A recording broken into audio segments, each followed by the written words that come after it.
Hello and welcome to another update video about LINK Chainlink. So at the moment we can focus on higher, as I already said in yesterday's video, since we confirmed here a third wave rally. Against that low here of around 640, we could focus on higher now. I mean, it did start to rally in what I currently count as wave 1 from the end of December.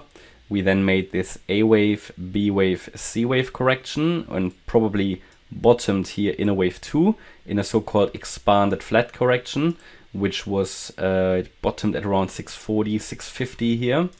And there was also our turning point, because this was the area where we were looking at a turning point. Yeah, no method is better geared for, identifying those high probability turning points than the elite wave method.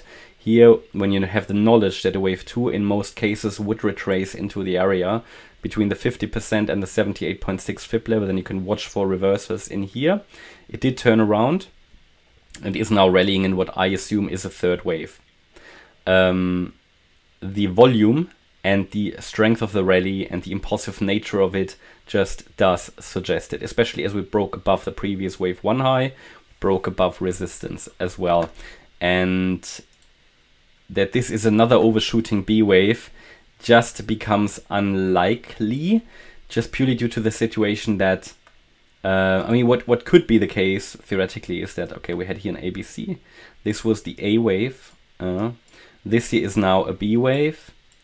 And we come down once more in C, but this cannot be the primary expectation at the moment. You would have to keep it in mind for an alternative, but that we have an A wave as a three-wave structure expanded flat, and then another overshooting B wave, it is just sort of less likely. In addition to that, we have now broken key resistances also based on that. So we broke above the 1.38 retracement. It's typically what you would consider a maximum for an overshooting B wave. Now they can still go higher, but it's still, again, it increases the probabilities that this is not an overshooting B wave anymore and that we're actually rallying here in a proper third wave against this low of around 640. Yeah, I mean, you can even increase working support now to the last low, so 699. This is the key level. Break below that and probably this pattern is going to break down again, because I would assume this is another 1-2 setup here in this third wave rally. So we're probably now in the third wave of the third.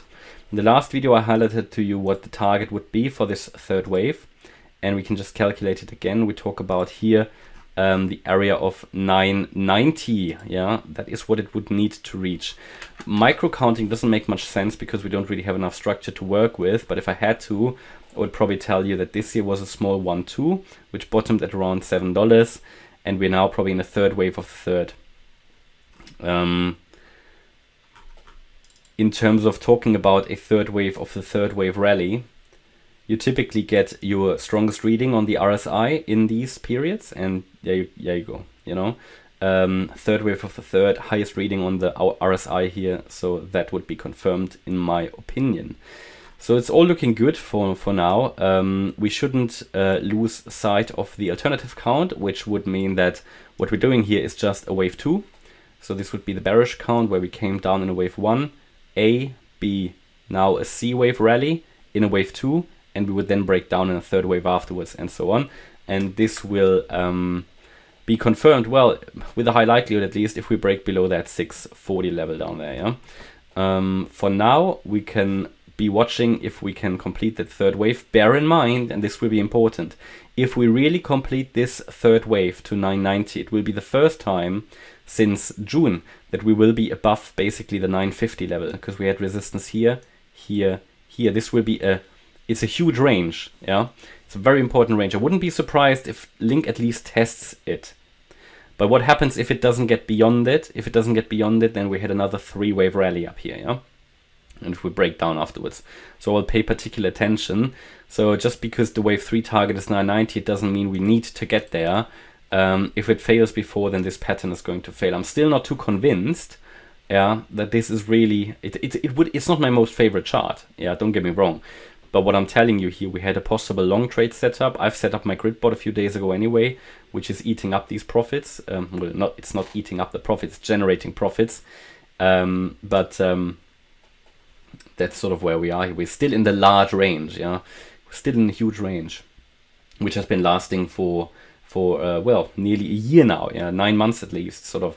Yeah, just sideways movement. And is there anything else to mention? I don't think so. Yeah, you know the relevant targets, you know the relevant support levels and the count. So yeah, hopefully you like the update. If you did, please hit the like button, leave a comment and subscribe. And if you really like the content, then please check out the channel membership. Thanks a lot for watching. Bye bye.